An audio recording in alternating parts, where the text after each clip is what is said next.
Hello investors, my name is CS Umesh Guleria और आज की वीडियो में हम डिस्कस करेंगे कि स्टॉक मार्केट रिसेंट मंथ्स में इतना ज़्यादा क्यों गिरा है। क्या हम एक बियर मार्केट में हैं और यहाँ से ऐसा आप क्या कर सकते हैं कि आप अपने पोर्टफोलियो रिटर्न्स को सेफगार्ड कर सको।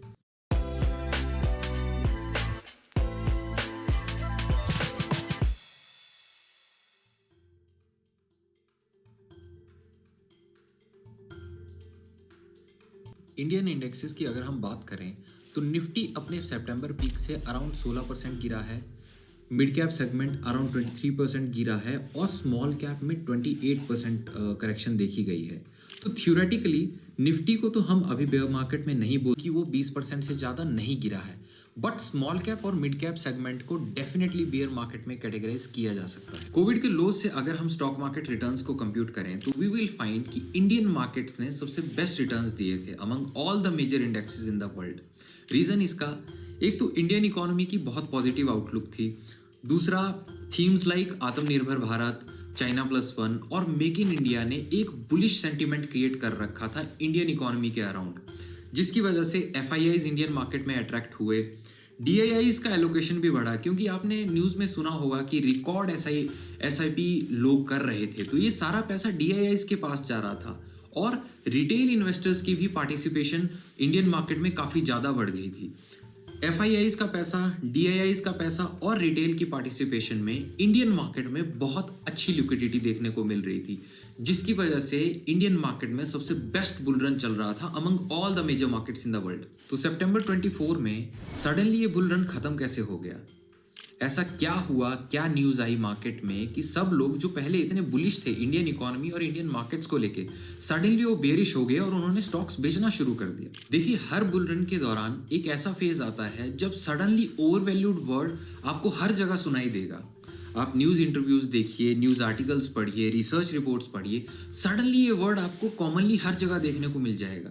बट इस वर्ड को हम इंटरप्रेट कैसे करें या फिर हम एज अ रिटेल इन्वेस्टर कैसे पता लगाएं कि मार्केट एक्चुअल में ओवरवैल्यूड हो चुकी है? तो उसके लिए हमें निफ्टी का हिस्टोरिकल पीई चार्ट देखना पड़ेगा और अगर उसे हम ध्यान से देखें तो वी विल फाइंड कि निफ्टी एक बैंडविड्थ में ट्रेड करता है, दैट इज 15 से 25 के पीई लेवल के बीच। जब जब ये 15 के लेवल या इसके आसपास आया है, देयर इज हाई प्रोबेबिलिटी कि वहां वो सपोर्ट लेके बाउंस बैक करता है। And on the other hand जब 24-25 काइंड ऑफ पीई मल्टीपल के आसपास आता है तो वहां से करेक्शन देखने को मिली ही है और यही चीज सितंबर 2024 में हुई। उस टाइम निफ्टी का पीई लेवल अराउंड 24 ट्रेड कर रहा था और ऐसे लेवल्स जहां मार्केट ओवरवैल्यूड दिखे, हमारे लिए एज ए रिटेल इन्वेस्टर्स ये बहुत ज़रूरी हो जाता है कि हम देखें कि मार्केट में कोई नेगेटिव न्यूज़ तो नहीं है। अब आप पूछोगे कि नेगेटिव न्यूज़ कैसी? देखिए, ये जो पूरा बुल रन इंडियन मार्केट का चल रहा था, ये इस ऑप्टिमिज्म पे था कि इंडियन मार्केट या इंडियन इकोनॉमी बहुत अच्छा कर रही है, इंडियन इकोनॉमी का आउटलुक बहुत अच्छा है। तो अगर इस चीज़ के अगेंस्ट कोई न्यूज़ आ जाती कि इंडियन इकोनॉमी में स्लो डाउन है या फिर ग्रोथ आउटलुक जो है वो थोड़ी कम हो गई है, वो हमारे लिए एक मेजर रेड फ्लैग निकल के आ और आप सरप्राइज नहीं होंगे, जिस बात का डर था एग्जैक्टली वही हुआ। सेकेंड क्वार्टर के रिजल्ट्स एनालिस्ट के एक्सपेक्टेशन से खराब थे। इन खराब रिजल्ट्स का रीजन क्या था? इकोनॉमी में स्लो डाउन, और ये किसी एक सेक्टर में नहीं बल्कि काफी सारे सेक्टर्स में देखने को मिल रहा था। एग्जाम्पल के लिए अगर हम बजाज फाइनेंस और इंडसइंड बैंक की कॉन कॉल देखें तो वहां पे विल सी कि there was a slow down in credit growth. On the other hand अगर हम एफएमसीजी सेक्टर में आते हैं तो ब्रिटानिया, नेस्ले जैसी कंपनी की मैनेजमेंट भी बता रही थी कि अर्बन कंजम्पशन में एक स्लो डाउन देखने को मिल रहा है। इस फॉल की वजह से काफ़ी रिटेल इन्वेस्टर्स को बहुत बड़ा नुकसान हुआ है मार्केट में और काफ़ी लोग तो शायद डर भी गए होंगे कि मार्केट एक अच्छी चीज़ नहीं है, हमें इसमें पैसा नहीं लगाना चाहिए। या फिर कुछ लोग ये असमंजस में होंगे कि यार जस्ट एक पीई बैंडविड्थ चेक करके मैं अपने बाइंग और सेलिंग डिसीजन डिसाइड करूं मार्केट में तो क्या मैं अच्छा पैसा बना पाऊंगा? देखिए, ये इतना सिंपल नहीं है। एक्चुअली इसके पीछे कुछ और भी रीज़न है। एफआईआईज ने जो इंडिया से पैसा निकाला, इट्स नॉट लाइक कि बस निफ्टी के उन्होंने पीई बैंडविड्थ को देखा और अपना सेलिंग डिसीजन डिसाइड कर लिया। इसके दो अदर मेन रीज़न है, जैसे कि एक चाइना एंगल और दूसरा यूएस इन्फ्लेशन का। चाइना एंगल की अगर हम बात करें तो जैसा हमने वीडियो के स्टार्टिंग में आपको बताया था कि इंडियन मार्केट्स ने सबसे बेस्ट रिटर्न्स दिए हैं, on the other hand Chinese market ने ऑलमोस्ट नेग्लिजिबल रिटर्न दिए थे। इनफैक्ट अगर हम हैंगसेंग इंडेक्स को चेक करें तो विल फाइंड कि 2018 से 2023 तक उन्होंने नेगेटिव 55% रिटर्न दिए हैं मार्केट में, विच शोज कि चाइनीज मार्केट ने कितना अंडर परफॉर्म किया है ओवर द लास्ट 5-6 ईयर्स। और यहीं पे रिस्क टू रिवॉर्ड का सिनेरियो आ जाता है। एक तरफ है आपका इंडियन मार्केट जो ऑलरेडी एक बहुत सिग्निफिकेंट बुल रन देख चुका है, 200% से ज़्यादा के return. On the other hand एक मार्केट जिसने नेग्लिजिबल नेगेटिव रिटर्न्स दिए हैं। और यहीं लास्ट ईयर जब चाइनीज गवर्नमेंट ने एक स्टिमुलस इशू किया, वो एक पॉजिटिव सिग्नल की तरह देखा गया कि हाँ, चाइनीज मार्केट में यहाँ से रिवाइवल आ सकता है। और अगर दोबारा आप इस चार्ट को देखें तो यूल फाइंड कि पिछले एक साल में चाइनीज स्टॉक मार्केट ने 50% रिटर्न्स दिए हैं। तो ऐसे सिनेरियो में कोई भी इन्वेस्टर, चाहे रिटेल है या फॉरेन इन्वेस्टर्स है, वो भी पैसा वहाँ डाइवर्ट करेगा। रिसेंटली विजय केडिया सर का भी एक इंटरव्यू आया था जिसमें इनफैक्ट उन्होंने भी क्लेम किया था कि उन्होंने भी पैसा चाइनीज मार्केट में हैंगसेंग ETF के थ्रू डिप्लॉय किया है। FIIs ने सिंपली एक ओवर वैल्यूड मार्केट से एक अंडर वैल्यूड मार्केट की तरफ पैसा डाइवर्ट किया। दैट इज उन्होंने इंडियन मार्केट से पैसा निकाला और वही पैसा चाइनीज मार्केट की तरफ डिप्लॉय किया। और इसके अलावा दूसरा एंगल आ जाता है यूएस में इन्फ्लेशन का। यूएस में इन्फ्लेशन कोविड के बाद से ही काफ़ी ज़्यादा है और रिसेंटली ट्रम्प के पावर में आते ही उन्होंने दूसरी कंट्रीज़ पे टैरिफ लगाना शुरू कर दिया है, जिससे कि यूएस के इन्फ्लेशन एक्सपेक्टेड है कि थोड़ा और बढ़ सकती है। ज़्यादा इन्फ्लेशन किसी भी कंट्री की इकोनॉमी या फिर उसकी स्टॉक मार्केट के लिए अच्छी नहीं होती है।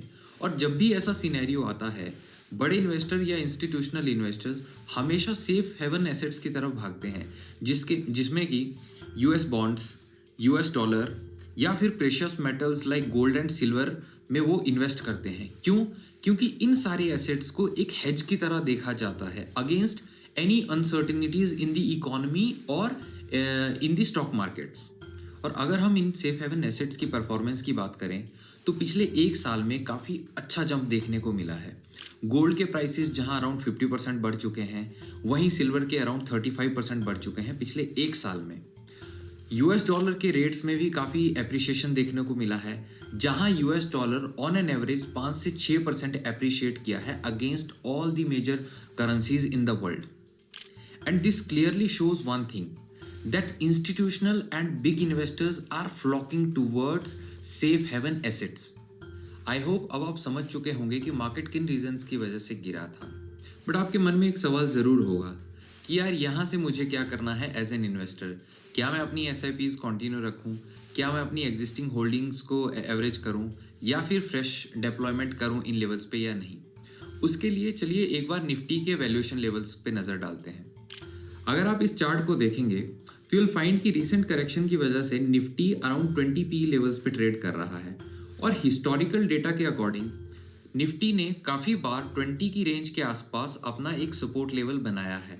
So there is good amount of possibilities कि शायद यहाँ पे निफ्टी अपना एक बेस बनाने की कोशिश करे और शायद यहाँ से साइडवेज जाने की कोशिश कर सकता है। हम एक इमिनेंट जंप तो बोल नहीं सकते क्योंकि उसके लिए थोड़े और रीजंस है, जैसे कि मार्केट में FIIs का दोबारा वापस आना, जिससे एक मार्केट में लिक्विडिटी बनेगी और एक ऊपर जाने के लिए एक मोमेंटम मिलेगा। बट वो FIIs की एंट्रीज कुछ फैक्टर्स पे डिपेंड करती है, जैसे कि एक तो यूएस में इन्फ्लेशन का डेटा। आपको as a investor US inflation data पे नज़र रखनी है। अगर वो बहुत ज़्यादा बढ़ती है तो शायद FIIs के आने में बहुत टाइम लगे। फिर आ जाता है चाइना पे यूएस के टैरिफ का इम्पैक्ट। देखिए, जब यूएस चाइना पे टैरिफ लगाता है तो चाइना क्या करता है कि अपने उन प्रोडक्ट्स को वर्ल्ड वाइड मार्केट में डंप कर देता है और उसका इम्पैक्ट क्या होता है कि डंपिंग की वजह से उन प्रोडक्ट्स के प्राइसेस गिर जाते हैं और जो भी मान लीजिए इंडियन कंपनी अगर वो प्रोडक्ट बना रही है तो उसके मार्जिन स्क्वीज हो जाते हैं, सेलिंग प्राइस कम हो जाएगा, तो प्रॉफिटेबिलिटी पे इम्पैक्ट पड़ता है। हेंस टैरिफ्स पे भी हमें एक अच्छी तरह से ध्यान रखना है कि ट्रम्प क्या क्या टैरिफ्स लगा रहे हैं चाइना जैसी कंट्रीज पे। और इसके अलावा हमें इंडियन रुपी की स्टेबिलिटी को भी चेक करना होगा।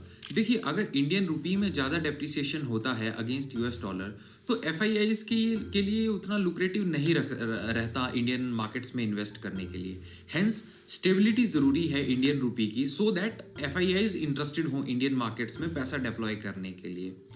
देन डोमेस्टिकली हमें एक नज़र रखनी पड़ेगी इंडियन ग्रोथ पे भी, लाइक इंडियन इकोनॉमी में जो स्लो डाउन आया था, क्या उसमें कुछ इम्प्रूवमेंट हुई, क्या ग्रोथ नंबर्स अच्छे आ रहे हैं। उसके लिए आप जीडीपी नंबर्स को ट्रैक कर सकते हैं, या फिर आप कंपनीज की कॉन कॉल पढ़िए, या न्यूज़ आर्टिकल्स या न्यूज़ इंटरव्यूज़ पे भी नज़र रख सकते हैं। फाइनली रीजंस तो हमने आपको सारे बता दिए कि मार्केट में दोबारा मोमेंटम कैसे आ सकता है, बट तब तक जब तक मोमेंटम नहीं आता तब तक हमें क्या करना चाहिए एज ए रिटेल इन्वेस्टर।